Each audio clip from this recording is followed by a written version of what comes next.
اعوذ باللہ من الشیطان الرجیم بسم اللہ الرحمن الرحیم رب ہب لی من الصالحین۔ اور اب دل سے ایک دعا نکلی، پروردگار مجھے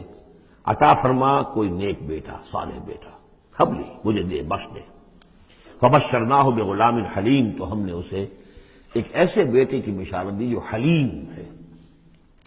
اس لفظ حلیم کے بارے میں ایک بات بہت نوٹ کر لیجئے، یہ قرآن مجید میں صرف اللہ کے لیے آیا ہے یا صرف دو اشخاص کے لیے، حضرت ابراہیم کے لیے اور حضرت اسماعیل کے لیے۔ تیسری کسی جگہ پر کسی شخصیت کے لیے حلیم کا لفظ نہیں آیا۔ کل 3 مرتبہ آیا ہے غیر اللہ کہہ لیجیے، یعنی باقی تو اللہ کے لیے حلیم تو وہ تو ہے ہی ہے، بار بار آ رہا ہے، بار بار آ رہا ہے، لیکن اللہ کی یہ شان وہ ہے کہ جو گویا کہ زیادہ عام نہیں ہے لوگوں کے اندر، ورنہ یہ کہ کچھ نہ کچھ عکس ہر چیز کا اللہ کی صفات کا لوگوں میں ہے، لیکن حلم جس کو کہتے ہیں۔ حضرت ابراہیم کے لیے 2 مرتبہ اور حضرت اسماعیل کے لیے غلام حلیم۔ اس کے مقابلے میں حضرت اسحاق کے لیے لفظ آتا ہے غلام علیم۔ علیم اور حلیم، اس کو اچھی طرح نوٹ کر لیجیے، ایک میں علم زیادہ اور انہی سے پھر آگے جو ہے نبوت کا سلسلہ چلا ہے، اور ایک میں حلم زیادہ، وہ حضرت اسماعیل ہے۔ فلما بلغ معه السعي قال يا بني اني ارى في المنام اني اصبحك فانظر ماذا ترى۔ تو پھر جب وہ پہنچے اس عمر کو کہ ان کے ساتھ بھاگ دوڑ کر سکیں، ان کے کام میں ہاتھ بٹا سکیں، قال یا بني، انہوں نے کہا ہے میرے بیٹے میں تو دیکھ رہا ہوں، انی ارا فعل مضارع ہے کہ 3 دن ہو گئے مجھے دیکھتے ہوئے، خواب دیکھ رہا ہوں، ایک ہی خواب، میں نیند میں دیکھ رہا ہوں، انی اصبحک، کہ میں تمہیں ذبح کر رہا ہوں، فانظر ماذا ترى، تو تم دیکھو تمہاری رائے کیا ہے، تمہارا کیا خیال ہے۔ قال یا ابت افعل ما تؤمر، یہ ہے ان کا حلم۔ انہوں نے کہا فوراً ابا جان کر گزریے جس چیز کا آپ کو حکم ہو رہا ہے۔ انہیں معلوم ہے کہ میرے والد نبی ہیں اور میرے والد کا خواب وہی ہے، وہ کوئی ایسا خیال نہیں ہے کہ جو من گھڑت خیال ہو یا کسی شیطان کی طرف سے کوئی ان کو جو ہے اس طرح کی چیز جو ہے وہ دکھائی جا رہی ہو۔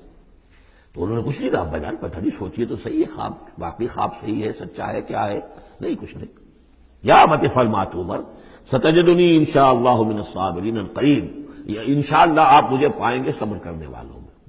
یہی میں سمجھتا ہوں کہ ان کا وہ رویہ ہے کہ جس کی وجہ سے یہ حلیم کا خطاب اللہ تعالیٰ کی طرف سے انہیں ملا ہے۔ یہاں یہ بات بھی نوٹ کر لیجئے کہ یہود نے بڑی زبردست کوشش کی ہے تورات میں تحریف کرنے کی،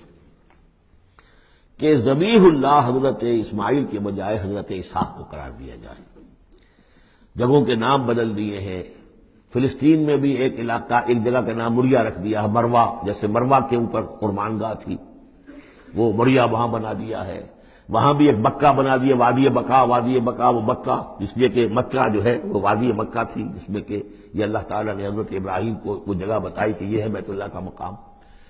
اور یہ کہ عجیب بات یہ ہے کہ بعض ہمارے مفسرین بھی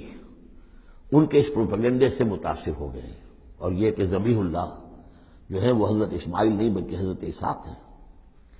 غالباً اگر میرا حافظہ ہو کر نہیں کھا رہا تو تبری اس مغالطے میں مبتلا ہو گئے، بہت بڑے مفسر ہیں۔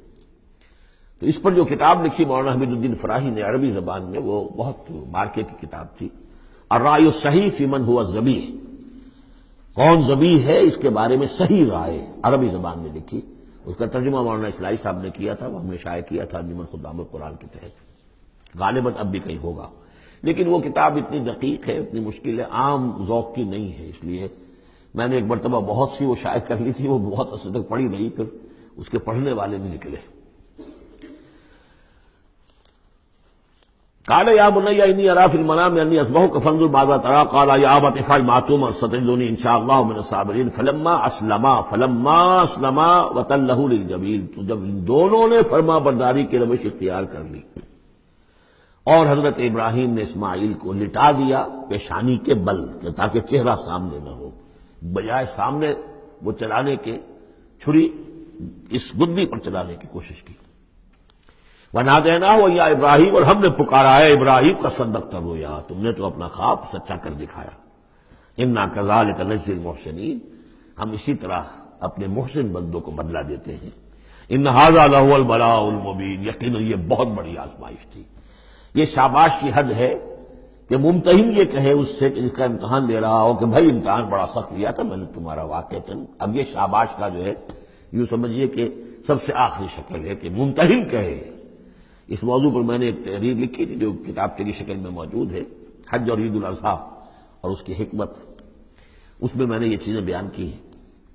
وَفَدَيْنَاهُ بِذِبْحٍ عَظِيمٍ، اور پھر ہم نے اس کی جگہ پر فدیہ ایک ذبح عظیم، جنت کا ایک میڑھا آیا اور وہ اس کی جگہ پر حضرت اسماعیل کی جگہ پر ذبح ہوا،